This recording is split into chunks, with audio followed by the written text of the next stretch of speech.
It's a bird. No, it's indoors. I should be outdoors to do that correctly, but it's windy. Hey, y'all, it's Trent on the loose. I was going to talk about avian influenza. So, okay, give me a break. I was trying to be funny about it's a bird, it's a plane. No, I don't know what. It's bird flu in cows.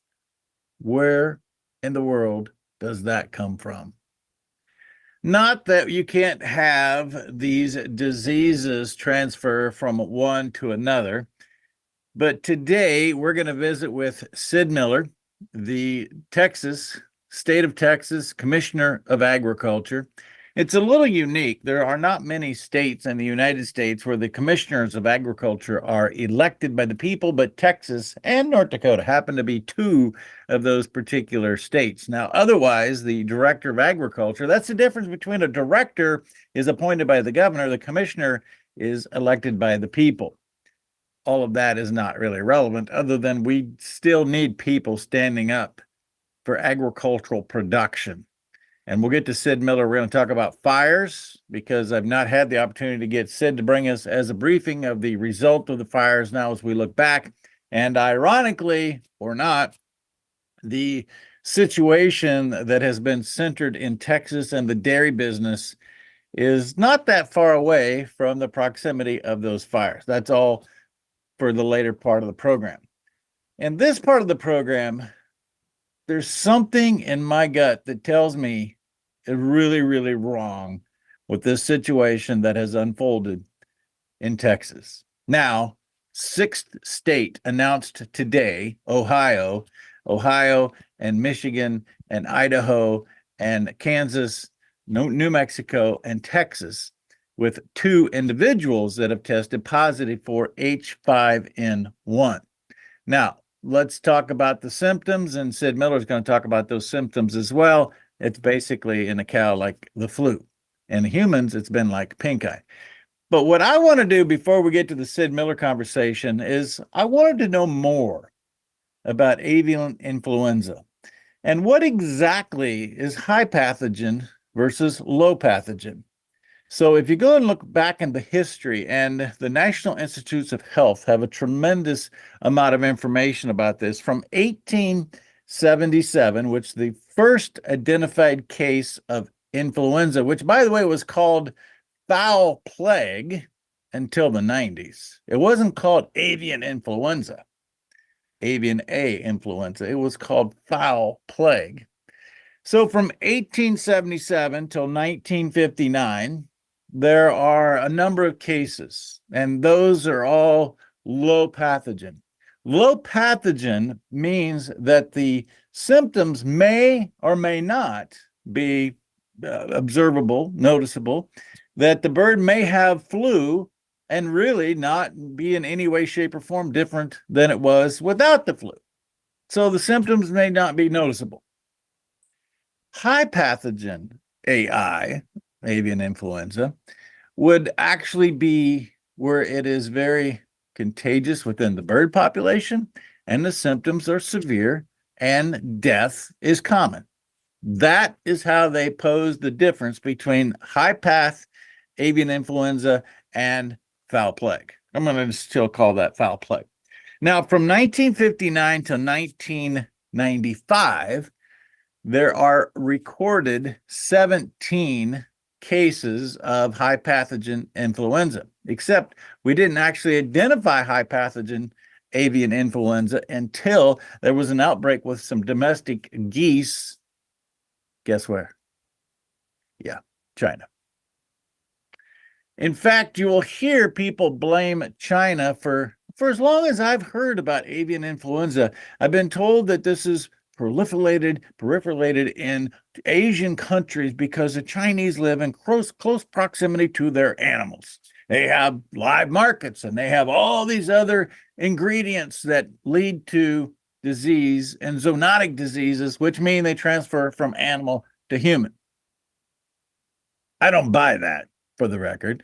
And if you look at the difference between 1959 and 2019, of those high path avian influenza outbreaks that we're calling, 5 of those were in Asia. All of Asia, 5. Europe, by the way, had 16 from that period of time. We're talking about 1959 through 2019. So we're talking about 60 years. There's only 5 in Asia, and the first one was there. 1 in South America, by the way, 4 in Africa, 16 in the European countries, and 9 in North America. That would include Mexico and Canada. I'm going to just cut to the chase because I don't want to drag this out any longer than I need to. I also looked up gain of function, and the National Institutes of Health has a tremendous amount of information about gain of function research. Gain of function research, in case you don't know, is about looking at interchanging organisms so that you could, for example, one of the great braggadocious areas where gain of function is making a difference is turning plastic waste into a renewable product by changing a molecule or changing the genetic code within the animals, or excuse me, within the organisms to make it work. Because you see, it wasn't the plastic that made this all work. It was an animal and the organism that was able to utilize the plastic to make it work. Or another example is changing the genetic code so that salt would not be poisonous to a plant. When do you think gain of function research actually began? Well, there's some indication that gain of function research began in China, roughly about 1995.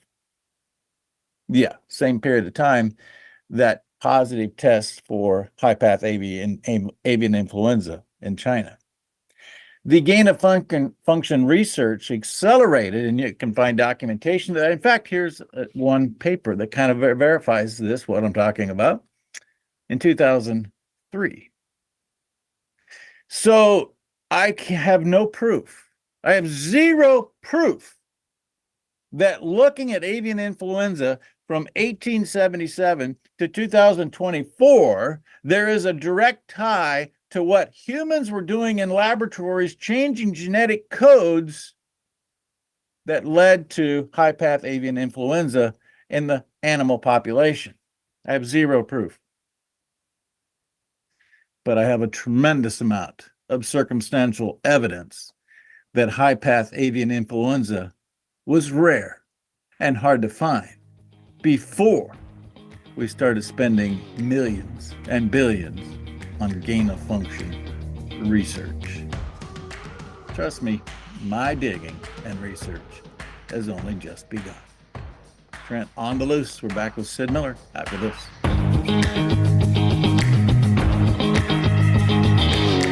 Are you looking for something special or one of a kind? At Bassett Motors, we can help you find exactly what you want. Come on in and experience how small town hospitality and personal service can make car buying a pleasure. We know interest rates are important to you. We have multiple lenders to negotiate your lowest payment. Visit us on Highway 281 in Carrington, North Dakota, and online at BassettMotors.com. Bassett Motors, where our customers send their friends. Folks, when it comes to crop protection, you need equipment and technology you can count on. The Apache sprayer accomplishes all of that, but you need something else. A service counter and a group of people that'll help you when you need it. Simpson Farm Enterprises at simpsonfarm.com and High Plains Apache from Mandan. They have the service, they have the equipment. All they need is your confidence. Online, simpsonfarm.com or highplainsapache.com. In the heart of North Dakota lies a beautiful community to live, work, and play. Beulah is surrounded by nature and just minutes from Lake Sakakawea and all that it offers. The possibilities for fun and relaxation here are boundless. It's the perfect place to find a fulfilling career, epic adventures, and a welcoming community. Life here is legendary. Plan your visit today and see what you're missing. At OLS Tubs, we focus on quality ingredients to create premium, low-consumption supplements that save producers time and money. Our customers see increased profits through better conception rates, heavier winning weights, and less time and money spent on doctoring herds. OLS formulas focus on highly bioavailable trace minerals and vitamins, as well as key ingredients to improve immune response, colostrum quality, and feed conversion. Our exclusive formula propels your livestock to their full genetic potential. This is why we confidently say OLS Tubs are simply the best. Trent Loos here for my friend Greg Hager. Do you know why he has been named the Entertainer of the Year? It's because he writes his own stuff. It's because what he writes and performs and entertains will touch you in a way like very few songwriters can touch you. His country, his Christian roots come to life. Visit greghager.com for tour dates, merchandise, and book the show yourself. Use the code GREG24 for a discount. greghager.com.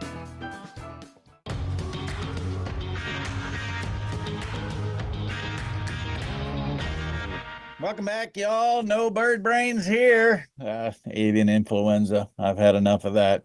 Before we talk to Sid Miller about the avian influenza situation and the dairy cow population of Texas, I thought it would be wise, Sid, for us just to take a moment and kind of do a recap with the wildfires that you had throughout the state of Texas. Well, we're trying to recover. We lost over 7,000 head of cattle, but there's probably another, and this is my estimate, 15 to 20,000 that we either euthanize, will have to be sold for salvage because their hooves are burnt off or the udders are burnt. And probably for the next 6 months, Trent, will be culling cattle that have respiratory problems. Their lungs were burnt. They're full of smoke, and sometimes that, they're just not thrifty for a while, so those will probably end up being culled too. So it'll be an ongoing problem. It was about 1,300,000 acres, our largest fire ever. We lost 120 miles of electric lines, so a lot of those rural communities were without power for a while. Those are up and going again. We closed 16 schools, evacuated them. 2 of them had some fire damage. We've opened up our hay hotline, coordinated hay and feed, fencing supply deliveries around the state. I have a star fund. We raise money to, help those farmers and ranchers get back on their feet, mainly to buy T-post and wire, because we had several thousand miles of fence destroyed. That's about, as you know, about $15,000 a mile to replace that.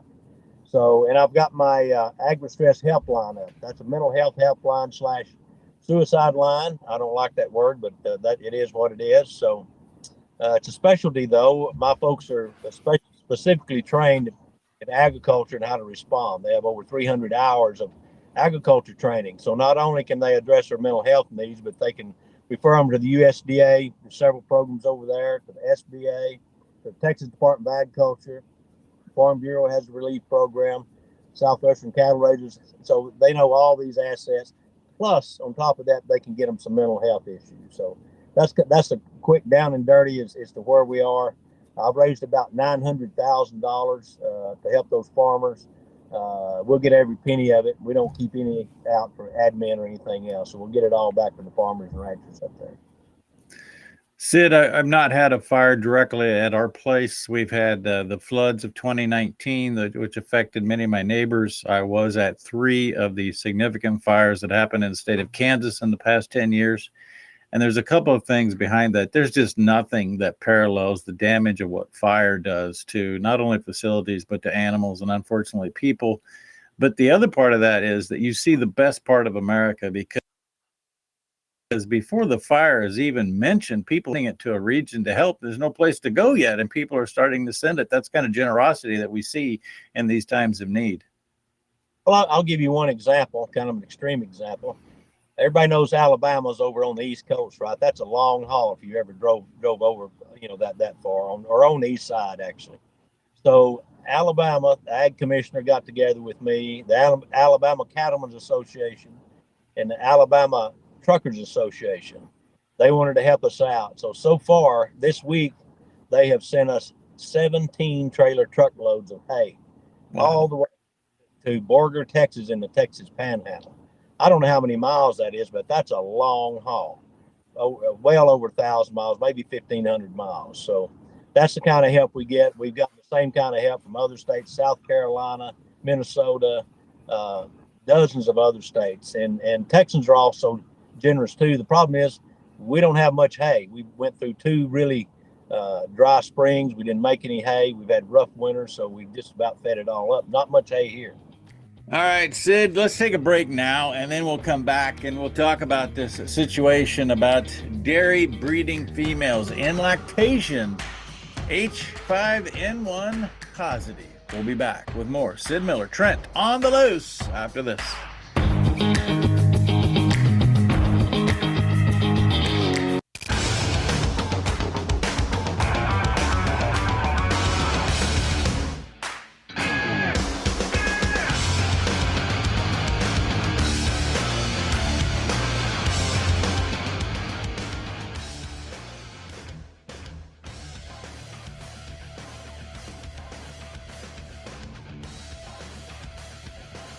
Stop out to our facility, Highway 22 South. Let us build a truck for you. Hello and welcome to the MHA Interpretive Center. It's the perfect stop along the Lewis and Clark Trail and the cultural hub of the Mandan, Hidatsa, and Arikara Nation. Nestled along the shores of Lake Sagagawea in Newtown, North Dakota, 1 mile west of the Four Bears Casino. You can enjoy amphitheater performances, art exhibitions, and educational workshops utilizing our living cultural center. Enjoy some coffee, browse our gift shop, and learn about the original people of this land. Learn more at mhanation.com/interpretive center. People get sick for 2 reasons and 2 reasons only. Your body's missing something that it needs, or it's exposed to something that it doesn't need. So if you supplement what the body's missing, the body fixes itself. If you remove from the body toxins that are interfering with the body's doing what it's normally designed to do, then the body heals itself. It's really that simple. NO2U, that's nitric oxide, NO, number 2, letter U.com, and you put Trent as coupon code, you don't pay any shipping.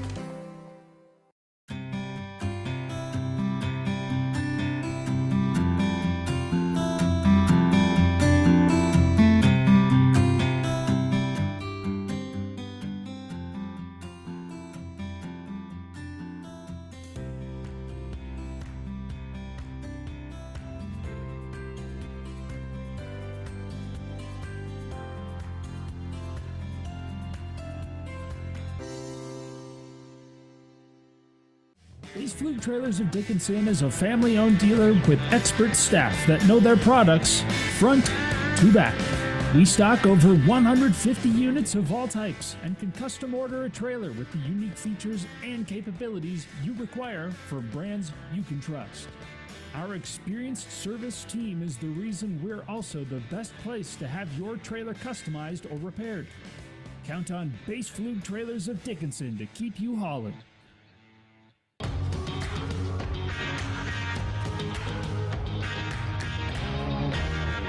Welcome back, y'all. It's Trent on the Loose, and I have as I mentioned, a distinct fear that this is going to grow something beyond what it really is. So let's lay the facts out here and get to the bottom line. Sid Miller joining me now, once again here from the state of Texas, the Commissioner of Agriculture for the state of Texas. Now all attention has been paid to a group of cows and dairy cattle, which ironically are kind of in the geographically same part of Texas. Same area. Yeah, same area, kind of, sort of. Yeah.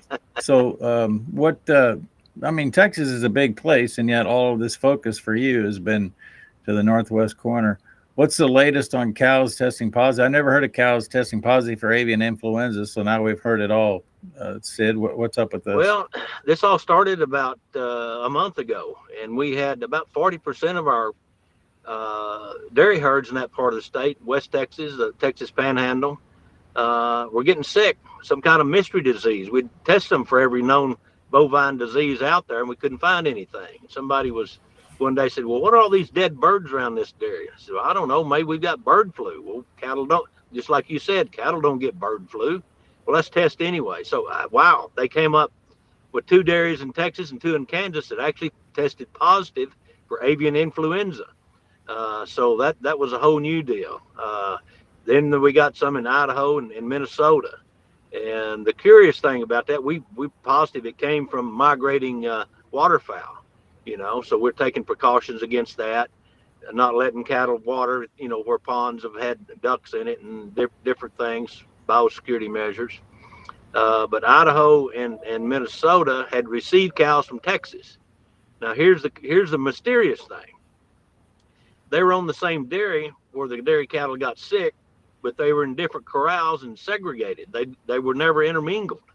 So, I don't know what that means. So if it means anything, or if it came from the cows, or it may have came from waterfowl. We just don't know it at this point. We're still working on that. So we're trying to figure all that out. I mean, there's still a lot of things you don't know, but we're told at this point in time that there's a belief that there's not a transfer from animal to animal. Well, that's what we were originally told. But, these two northern states, Idaho and Minnesota, it very well possibly could have come from the cows that were, shipped in from Texas. Now, the Texas cows never did show any symptoms of the disease. So, and they never tested positive themselves. So that makes it even more a mystery. Mm-hmm. There's just so many things about this is from an animal husbandry standpoint that just don't add up, Sid. Oh, I know. And then we had one of our dairy workers at one of those dairies in Texas. He came up with bird flu, which is very rare. It's happened one time before. Back in 2022, we had one human case in Colorado. The good news is there is some good news with this. The human case, he just kind of had the red eye. I mean, it was like he had a light case of pink eye. Little to no fever, didn't make him very sick. So it's not a big deal, I guess, if humans gets it. The cows, unlike poultry, we're not going to have to depopulate those dairies. They just kind of had the flu for a week. They just kind of went off their feed and the milk production dropped. But after about a week, 10 days tops, they're back, in the milking parlor doing just fine. So the other good news is on the consumer side, none of that milk got in the food chain. And if it had, it would have been okay because all that milk's pasteurized, and that kills all the pathogens. Now, we dump the bad milk, but it's not enough to affect the overall price of dairy products. Very, very minute amount in the overall scheme of things. So no increased dairy product prices, no risk to, the milk went in the food chain. The one person out of 341 million that had bird flu just had a light case of the pink eye and got over it fairly quickly. Again, defying animal husbandry logic, we usually have young animals that do not have the immunity that the older animals have simply because they haven't had as much exposure. And what I understand in this situation, the young animals are not showing clinical symptoms, but the older animals are. Well, it's only lactating cows. It's not the dry cows. It's not the young heifers. It's not the young, fresher cows that have just calved. It's the older cows, which doesn't make a lot, it still defies cowboy logic. So it's not every cow on the dairy that gets it. So you're exactly right. Now, on top of all this, I had a press release today at noon where we actually have bird flu in a egg farm in Farwell, Texas, which is, again, kind of sort of in that same part of the state. It's a big one. It's owned by Cal-Maine Farms. They're going to have to, depopulate or destroy, whatever word you want to use, 1,600,000 hens and about 366,000 pullets. So plus, several million eggs, there at that facility. If it's all got to be destroyed. So but again, Cal-Maine is a big operation. That's less than 4% of their overall operation. It's not enough to affect the consumer price of eggs or poultry. Good thing about it, we can hatch another chicken in 28 days, and 5 to 6 months we'll have more laying hens in that operation once we get it cleaned up and disinfected. I've never understood the USDA protocol for avian influenza being found in a poultry flock, Sid, because instead of isolating those animals with symptoms or testing positive, they come in and euthanize the entire barn, in this case, nearly 1.7 million birds. I'm certainly glad the USDA is not suggesting that now. Otherwise, the Commissioner of Agriculture for the state of Texas have to stand up and say, wait a minute, it's time we put some cowboy logic to play here. and the chickens really don't have severe symptoms either. I mean, they just don't.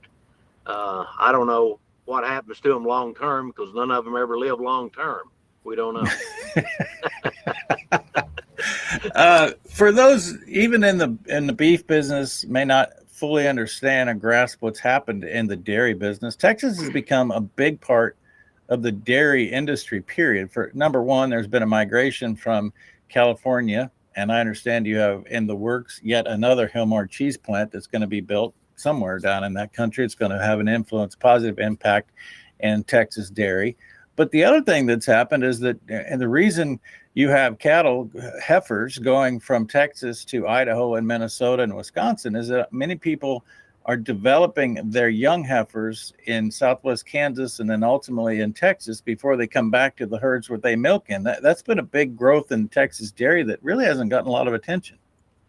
Well, we do have a lot of calf ranches, you know, where they start them, but we also do have a lot of heifer development ranches. They specialize two different specializations there. But you know, where they take the babies to 300 pounds, and then another ranch will take those and grow them out, breed them, and you know, get them ready to calve, and then they go back to the original dairy herd where they are contracted to.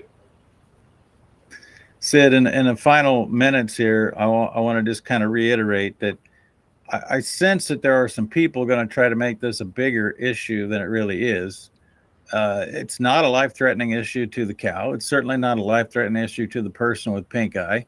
It's something that we need to take precautions in, but this is another animal disease that we will manage our way through, and there's no reason to try to get too excited about what is taking place here. Just let the experts do their job, and we'll work through this. Yeah, just use some good biosecurity measures, a little cowboy logic, as you would and I would say. If you're tending to those sick cows, put on some gloves and a mask and some goggles. You know, don't breathe that stuff in, and kind of, you know, use good sanitary, you know, disinfect your water troughs, your vehicles coming in and out.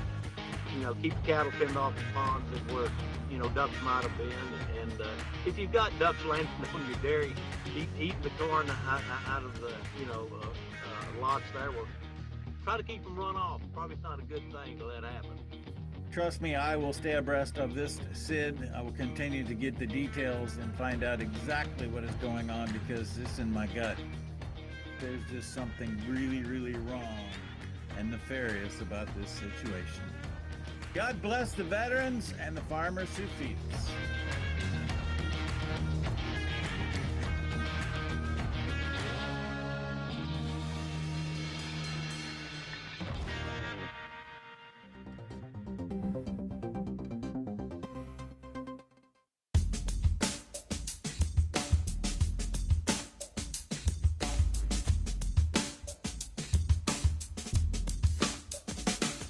Are you looking for something special or one of a kind?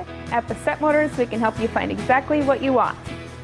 Come on in and experience how small town hospitality and personal service can make car buying a pleasure. We know interest rates are important to you. We have multiple lenders to negotiate your lowest payment. Visit us on Highway 281 in Carrington, North Dakota, and online at BassettMotors.com. Bassett Motors, where our customers send their friends. People get sick for two reasons and two reasons only. Your body's missing something that it needs, or it's exposed to something that it doesn't need. So if you supplement what the body's missing, the body fixes itself. If you remove from the body toxins that are interfering with the body's doing what it's only designed to do, then the body heals itself. It's really that simple. NO2U, that's nitric oxide, NO, number 2, letter U.com, and you put Trent as coupon code, you don't pay any shipping. In the heart of North Dakota lies a beautiful community to live, work, and play. Beulah is surrounded by nature and just minutes from Lake Sakakawea and all that it offers. The possibilities for fun and relaxation here are boundless. It's the perfect place to find a fulfilling career, epic adventures, and a welcoming community. Life here is legendary. Plan your visit today and see what you're missing.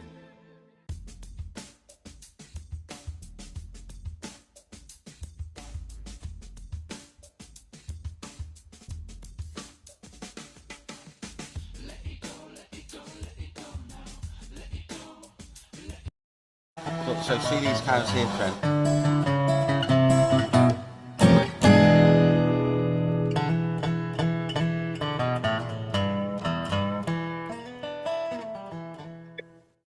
Hello, everyone. I'm Trent Loos. Welcome to another live across the pond with my pontification partner, Andrew Henderson. Good afternoon, UK. Good morning, USA. And last night, Trent, I was very, very, very pleased to meet a man from Missouri who had never left the United States until this week. And I met him at a Liverpool football game. How about that? So, Tom, if you're watching, I think you had a great game, and I wish you all the best in the rest of your tour. I gather he's in Ireland today. So there you go. He was trying to avoid the. He's left because you've told everybody there's going to be an earthquake. Where is he from? Is he from the southeast part of Missouri? He is. No, really? He said that people have been forecasting that for years. I said, oh, no. I said, I don't have a prophet. I have somebody that's delved into this and knows when it's going to happen. He said, well, if you find out exactly what day, just tell me. Nobody knows what day, just to be clear. And people, as I told you, people have been talking about it for over 20 years. And everybody says that it is due. That's what the exact sentiments were. He says that. He says that too. He says it's due. And a former Democrat voter as well. Former being the operative word. A very wide awake Democrat voter. Ex-Democrat voter, I'd say.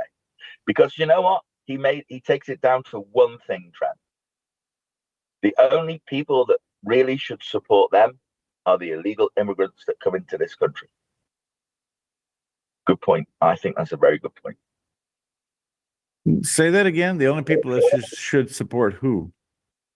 The Democrats, or what you would call the Uniparty, are the illegal immigrants that the country allows in, because everything else by the deep state stroke left and right that wants to curb your speech, stop what you eat, take your land away. And he went through the whole list of things.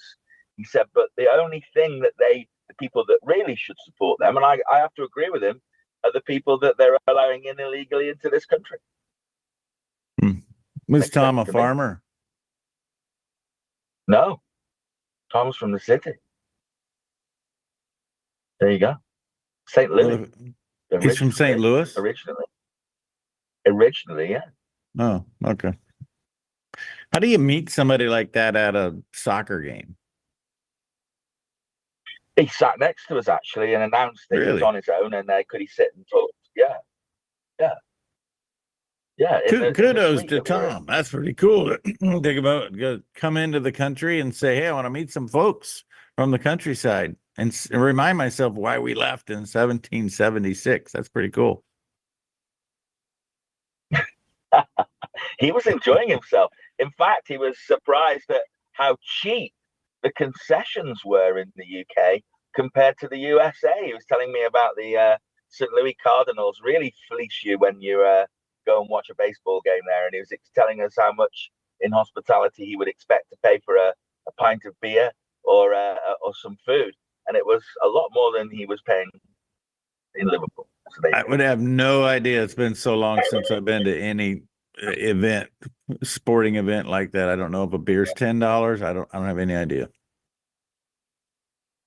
Oh, he was making it sound like it was more than that. I think he was talking between $12 and $15 a pint. Unbelievable. I'm not arguing. I don't want to find out. Oh, okay. Just be that way. Fine. Hey, anyway, it was nice to meet somebody that had taken. He must have been. I hope I'm not annoying him if he's watching, but he must have been in his late 30s. So for that to be the first time he'd ever left the United States of America was quite a thing, I'd say, at that age. Taking that long to venture abroad is quite unusual for somebody from the UK anyway. But you don't travel as easily, do you? But just think about that, how the guy just randomly picks a spot, and how many people attend, 40,000 people attend one of these events? 60,000. 60,000. He was a soccer fan. He was a soccer fan, and a Liverpool soccer fan at that. and he'd spent all week going to different games, and this was Thursday night was our game. So he had seen 4 professional games during the week, and I believe he was going to Ireland, and he was going to take in another game from the Irish League over the weekend. So yeah, he likes soccer. But So, still, it's intriguing that a guy just randomly goes to a soccer game, 60,000 people there, and he happens to sit next to a guy who has just gone through St. Louis in October a few months ago. Yeah, I told him that, and he said, "What did you think?" I said, "It's a beautiful city. In fact, it's quite surprising." Clearly, because, you didn't go through St. Louis if you told him that. I know. It was a lovely day when we drove straight through St. Louis, and also I have to say, it's quite strange when you go past that big arch and you go past some of the old buildings, and it literally goes straight through the city. And a freeway like that doesn't happen in the UK anywhere. There isn't a freeway that goes through the center of a city in the UK. There isn't one. So that's unusual for us. Well, Do you have that a lot? Do you have that a lot? Every city has multiple interstates that go through them, or freeway. Oh, wait, if you're in Chicago, there is no such thing as a freeway because you have to pay every single road you drive on. But they all go right through the middle of the city. Every city has that. No, I can't. I've been to Chicago, and I can't remember a 3-4 lanes each side going straight through the middle of a city like Interstate 94 goes directly through the center of Chicago. It's called the Dan Ryan, and it goes directly through the middle of Chicago, downtown Chicago. Okay. Well, I've never seen that. But anyway, go on. All right. Yeah. And I've been to Chicago quite a few times. Did you ask him about the mayor of St. Louis, who was the mayor who last week at the Black Mayor's Conference? I'm thinking what would happen if we had a white mayor's conference. But the black mayor of the Black Mayor's Conference from St. Louis last week said that crime is a serious problem by convenience stores and gas stations, and these owners of these stations need to clamp down on this crime. Seriously? She said that. Wait a minute. I mean, there's 2 things that concern me about the statement that you've just made. One, that they're actually blaming the people that the crime has been perpetrated against. She said it. 2, do they have white mayors and black mayors? I mean, that's the worrying thing. Do they have white mayors and black mayors for the same city? Is that what you're trying to tell me? No, not at all what I'm telling you. That's not what I said. No. But, I mean, they had a conference. It was a Black Mayor Conference on crime. And they had all the black, well, how many of the black mayors, but they had black mayors from all over the country in there. And I'm just saying that if we would have a white mayor conference, the town, the city, entire country would be torn down because we're racist. You know what? You've got me on a subject here. So on Saturday, right? I don't know whether you know this story, but the Spanish women's football team won the World Cup, right? And this administrator, part of the Spanish entourage, people all know this if they're watching, he ran onto the pitch so elated that the girls had won the World Cup that he got hold of one of the players and gave her a whopping great big kiss on her lips. But it was pure excitement, honestly. Believe me, if you saw it, it was, right? This has become like a criminal act. You know, this guy, it's one of the biggest things ever in Spanish football history. This, you know, sensationally saying that this guy was some form of sexual predator, blah, blah, blah. And it's become a huge issue. Well, last weekend, right, Arsenal and Chelsea played out a cup final. The women's teams again. And Arsenal's coach is a white bloke, or it doesn't matter whether he's white or black, he's a bloke, okay? And Chelsea's coach is a woman. And at the end of the game, right, now I'm going to tell you what happened. At the end of the game, the man whose team won, which was Arsenal, went to shake the hands of the woman, the coach that was with Chelsea, both of them white, so there's no racism here. And she stuck up her fists and basically assaulted him, pushed him away. Right? In disgust. In disgust. Right. Like basically, I don't like you, get lost. Well, in front of all the TV cameras. Silence. Silence. Honestly, silence. Nothing. It is, the world is going mad. Yeah, no If doubt. that was if the man had done that, he'd be in jail. Oh, I'm absolutely. serious. He would be in jail within half an hour. He'd be in jail. But don't you That says everything about society. don't you think every bit of that is to dehumanize and to try to make people just robots instead of actually acting upon natural emotions? Yeah, I mean, honestly, Trent, if my girls were in a team and they won a big cup, your emotions can take over. It's nothing sexual. You're just really, really happy and pleased. And there's a guy in jail because he did that. That's what I'm saying. It's just not. Well, kissing her on the lips might have been a little far. On the forehead, you'd be able to get away with it. But hey. Well, but if you saw it though, it wasn't a juicy, sloppy kiss. I don't dispute that at all. He just grabbed hold of her and gave her a kiss, But anyway, well, if he had kissed a guy, we'd celebrate him for his diversity. You've got to think about these things before you act upon your emotions. Live across the pond, Trent, Loos, and Henderson. More after this. Hello and welcome to the MHA Interpretive Center. It's the perfect stop along the Lewis and Clark Trail and the cultural hub of the Mandan, Hidatsa, and Arikara Nation. Nestled along the shores of Lake Sagagawea in Newtown, North Dakota, 1 mile west of the Four Bears Casino. You can enjoy amphitheater performances, art exhibitions, and educational workshops utilizing our living cultural center.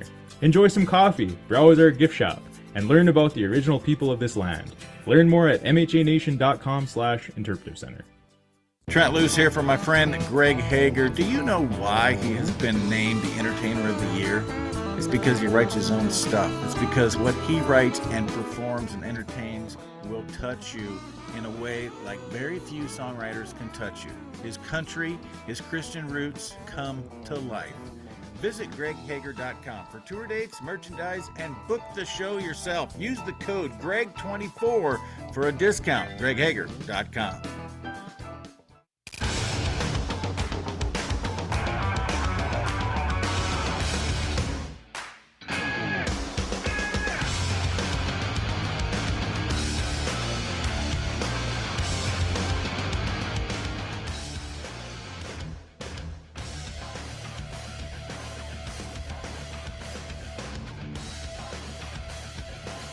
Stop out to our facility, Highway 22 South. Let us build a truck for you. Base Fluke Trailers of Dickinson is a family-owned dealer with expert staff that know their products front to back. We stock over 150 units of all types and can custom order a trailer with the unique features and capabilities you require for brands you can trust. Our experienced service team is the reason we're also the best place to have your trailer customized or repaired. Count on Base Fluke Trailers of Dickinson to keep you hauling. Are you looking for something special or one of a kind? At Bassett Motors, we can help you find exactly what you want. Come on in and experience how small town hospitality and personal service can make car buying a pleasure.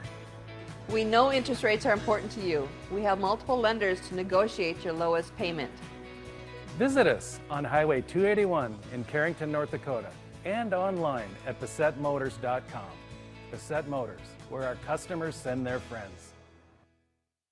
Folks, when it comes to crop protection, you need equipment and technology you can count on. The Apache sprayer accomplishes all of that, but you need something else.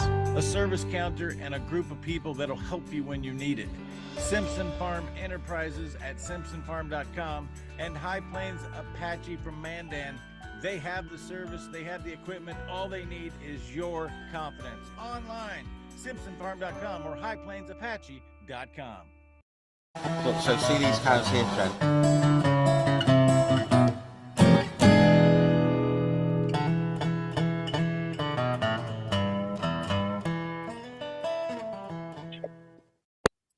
Welcome back, Trent, Loos, Andrew Henderson. Two things before we get back to Andrew.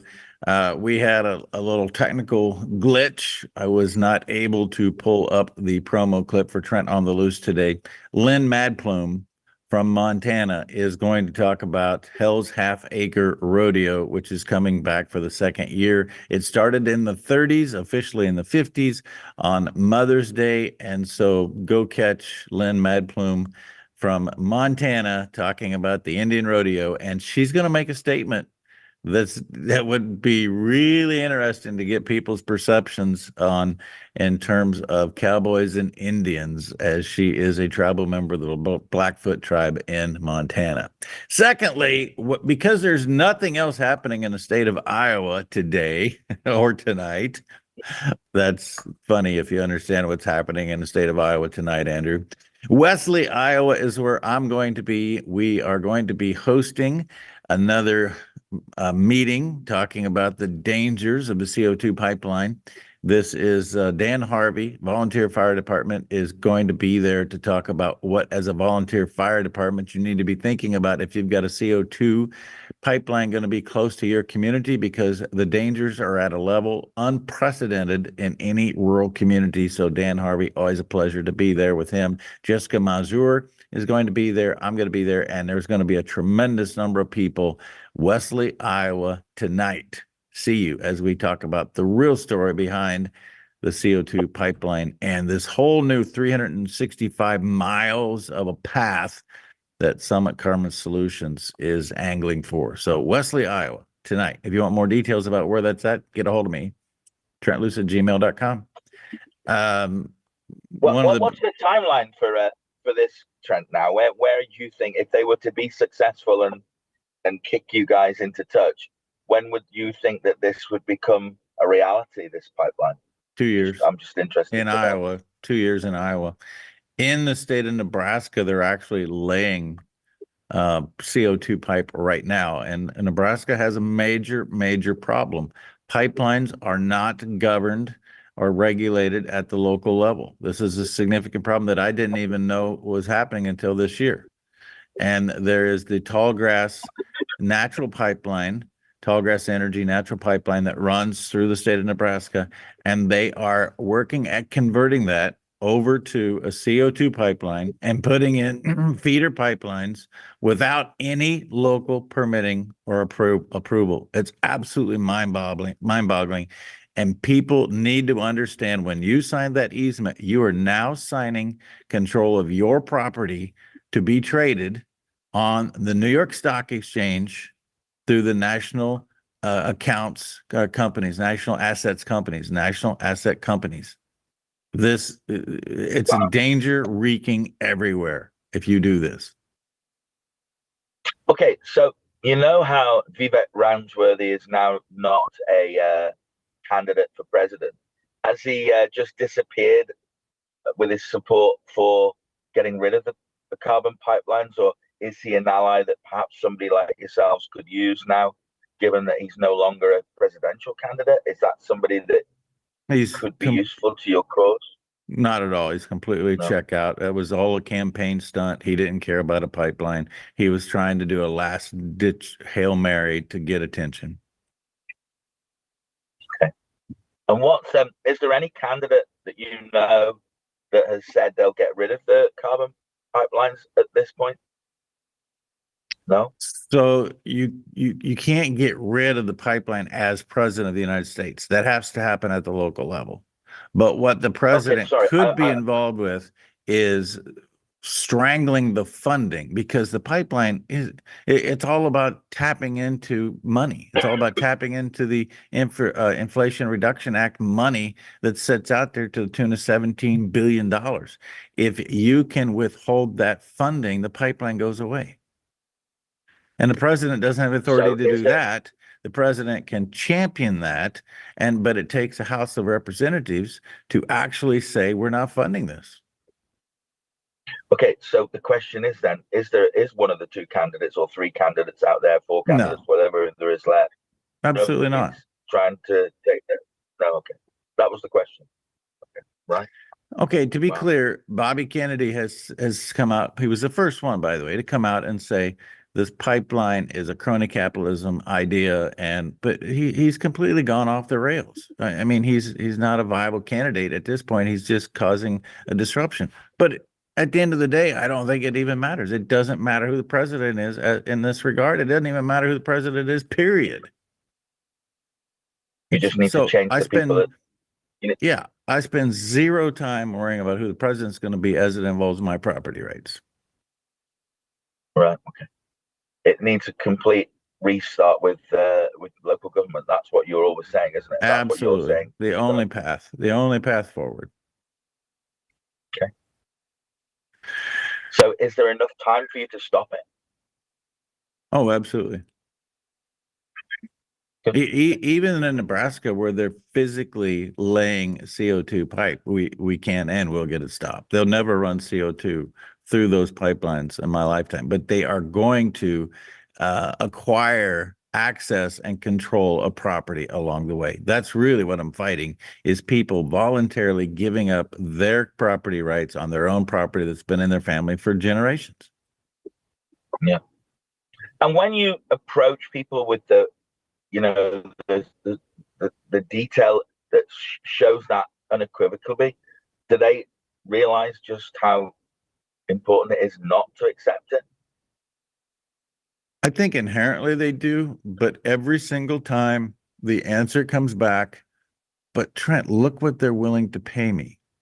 I had this conversation with a dear friend on the way I'm in Iowa at the moment, on the way here late last night, and working with farmers across this country, the answer is always, but I can't make my payments now, and they're willing to pay me, and at least we'll be able to survive. This is the same tired argument that coal and petroleum are giving. In fact, this weekend, the North Dakota GOP's convention is taking place, and resolution number 7 is getting quite a bit of attention because revolution, it might be more appropriately named. Senator Jeff Magrum has sponsored resolution 7, which is a request on behalf of the North Dakota GOP to come out and state exactly what I just told you, only it puts it into context that this is fascism trying to take over America and our property. Don't let it happen. So for all GOP delegates in Fargo today and this weekend, Resolution 7 would be a great first step to strangling the ridiculous funding of $17 billion for this CO2 pipeline. Sounds very positive that at least you've got some politicians in there that are fighting the cause. That's good. Really good. Yeah, there are several. I don't mean to make it sound like there's not anybody, but it's the people who cave to the money versus the people who stand on principles and property rights, which is a foundational liberty of our nation. Of course, it's the foundation of all nations, isn't it? Really, your freedom to own your own property. Really, that's it. And it's being exposed at the moment worldwide that perhaps that isn't quite the case. That we think we own property that we don't really own. But there you go. So, Luke, I have a graphic that this would be a nice time to pull up because, to be honest, the reason I did not follow up on what I brought you to before, Andrew, about South Dakota and the voting is that for the last 3 days, I've been immersed in this H5N1 situation. And here I found from a published journal of scientific information. You can see the title, and that's all that really matters. I'll tell you what the rest of the article says, but it says scientists seek ethical review of H5N1 gain of function research. Now, why am I posting that up there? Because if you could see the small print, that was actually dated March 29th, 2013. A group of scientists sent a letter to the Obama administration and a committee that had been formed on the bioethics of gain of function research on H5N1, which was 100% about altering. Are you ready for this? It's all in the scientific peer-reviewed article right here. Yeah. Altering the DNA structure of a virus, an avian influenza virus, so that it would spread more rapidly. Yep. I've known about that for a while, Trent, and that information has been out there, as you know. The trouble Well, is since nobody seems to ever do 2013, anything for about sure. it. Yeah. Well, the good thing is that more and more people are hearing about this, not just through you, but it's all over the internet. That is the gain of function, the bioweapons labs in both Ukraine and in China. It's well documented, and people just, if they want to ignore it, they know it's out there.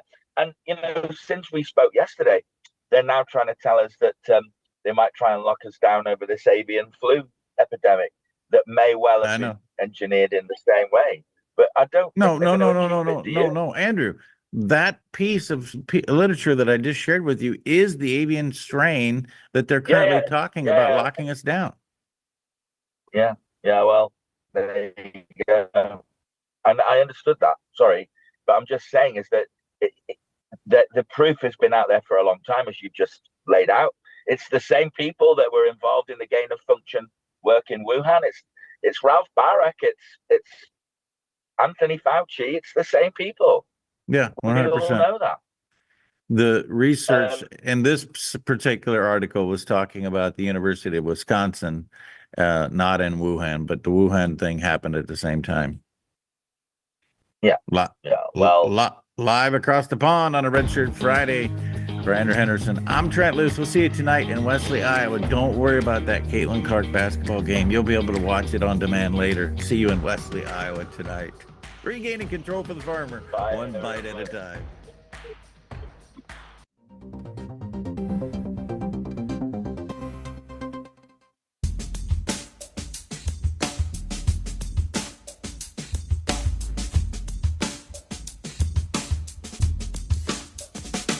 At OLS Tubs, we focus on quality ingredients to create premium, low-consumption supplements that save producers time and money. Our customers see increased profits through better conception rates, heavier winning weights, and less time and money spent on doctoring herds. OLS formulas focus on highly bioavailable trace minerals and vitamins, as well as key ingredients to improve immune response, colostrum quality, and feed conversion. Our exclusive formula propels your livestock to their full genetic potential. This is why we confidently say OLS Tubs are simply the best.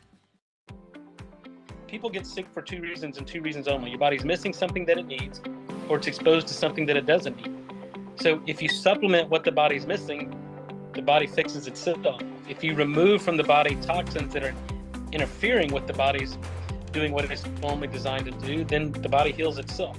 It's really that simple. NO2U, that's nitric oxide, NO, number 2, letter U.com, and you put Trent as coupon code, you don't pay any shipping. In the heart of North Dakota lies a beautiful community to live, work, and play. Beulah is surrounded by nature and just minutes from Lake Sakakawea and all that it offers. The possibilities for fun and relaxation here are boundless. It's the perfect place to find a fulfilling career, epic adventures, and a welcoming community. Life here is legendary. Plan your visit today and see what you're missing.